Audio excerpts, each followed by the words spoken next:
कहते हैं कि जब कोई बंदा रोता है तो अल्लाह ताला अपने फरिश्तों से कहता है कि जाओ मेरे बंदे को चुप करवाओ। मैंने ये बात पढ़ी तो मैं पहले तो सोच में पड़ गया कि मैं इस बात को शेयर करूं या ना करूं, क्योंकि कुछ लोग इसे अक्ल के पैमाने पर मापेंगे, कुछ लोग इसे दिल से नापेंगे और कुछ कहेंगे कि ये सिर्फ और सिर्फ फिलॉसफी है, इसका हकीकत से कोई ताल्लुक नहीं। लेकिन फिर दिल में ख्याल आया कि इस बात को आपसे शेयर कर देना चाहिए। लिखा था कि जब बंदा रोता है तो अल्लाह अपने फरिश्तों से कहता है जमीन पर भेजकर कि फलां बंदा फलां जगह पर बैठा है और रो रहा, उसे तसल्ली दो, उसे चुप करवाओ। फरिश्ते आते हैं, जमीन पर उतरते हैं, उस इंसान को चुप कराने की कोशिश करते हैं, लेकिन उसका गम उसकी जात से बढ़ चुका होता है।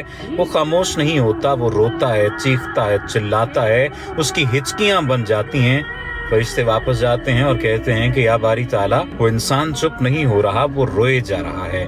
जाने उसे ऐसा क्या दुख है, ऐसा क्या गम है जो उसकी जात के अंदर मौजूद है कि वो चुप नहीं हो रहा। हमने बहुत ज्यादा उसे चुप करवाने की कोशिश की, बड़ी कोशिश लगा ली, लेकिन वो खामोश नहीं हुआ, लेकिन वो चुप नहीं हुआ, वो मुसलसल रो रहा है। तो अल्लाह पाक कहता है कि मुझे पता है मेरा बंदा क्यों रो रहा है, मैं जानता हूं, क्योंकि मैंने उससे उसकी बहुत ही दिल अजीज चीज, दिल अजीज शय, दिल अजीज इंसान ले लिया है और उसे इस बात का गम है और इस गम की वजह से उसका कलेजा फटा जा रहा है और वो रो रहा है। लेकिन मैं ही अपने बंदे के दिल में ये बात डालूंगा कि उससे बेहतर अता करूंगा जो उससे छिन गया। और कह दो मेरे बंदे से कि ला तकनतु मिन रहमतिल्लाह, कि अपने रब की रहमत से मायूस ना हो जाना। अब जब मैंने ये तहरीर पढ़ी तो मैंने पहले इसे अक्ल के पैमानों पर देखा कि ऐसी बात भला खुदा बारी ताला कहाँ और कौन सी रिवायत में मौजूद है।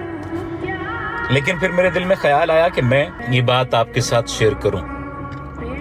अगर आप भी रो रहे हैं किसी इंसान के चले जाने पे, किसी शय के छिन जाने पे, किसी माली जरिए के चले जाने पर, किसी माली सबब के छिन जाने पर, किसी भी चीज के दूर हो जाने से अगर आप परेशान हैं, गमगीन हैं, अफसुर्दा हैं, तो परेशान ना हो, क्योंकि अल्लाह ने ये खुद कह दिया है कि अपने रब की रहमत से मायूस